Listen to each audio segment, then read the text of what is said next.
Good day. Thank you for being here. In the scenario that the director of the hospital I am working in decided to buy a computer for telemedicine, we will try to use the Cobit 2019 framework. So I decided to first identify who are the people that will be involved in the team. We separated them into three main categories. We have the core team, which is the one responsible in putting together the plan and do activities every day to achieve the goals.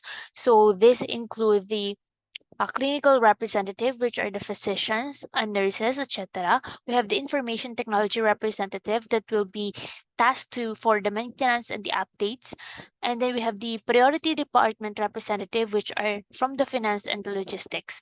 And we have the project manager who will be the one to supervise the telemedicine project procurement.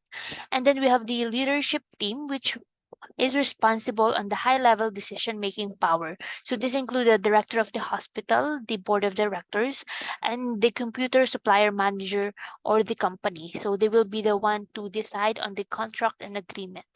And then we have the implementation team, which will be the one that are close to the ground and will be informed of the plans and execute the planned activity. So this involve the IT representative, which are for the installation and the technical support, and the training department for the training of staff for the use of the new computers that will be installed.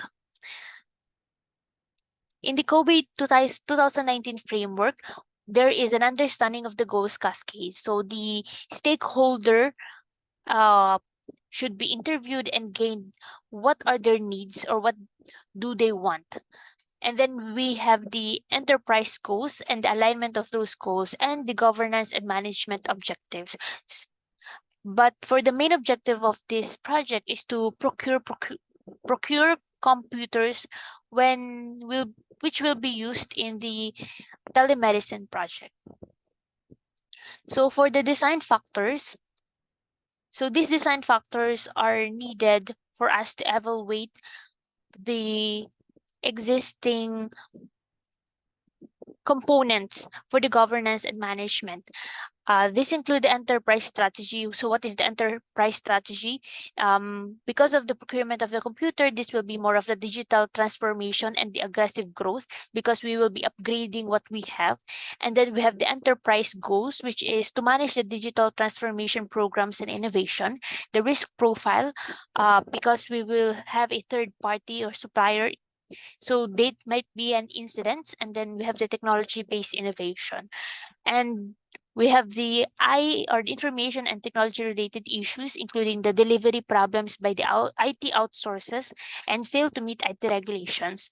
Then on the threat landscape, can be very high since this can be a target of cybersecurity activities. So the privacy of the patients and the healthcare professionals and the people involved should be maintained. So this should be protected.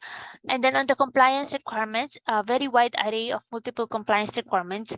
And then we have the role of IT that's strategically in place, but also limited in accessing health data. And then for sourcing model for IT, heavy use of cloud and for hardware parts should be up to date.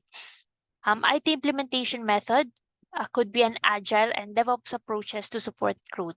And then we have the technology adoption strategy, which is to be first to have this first mover advantage through innovation.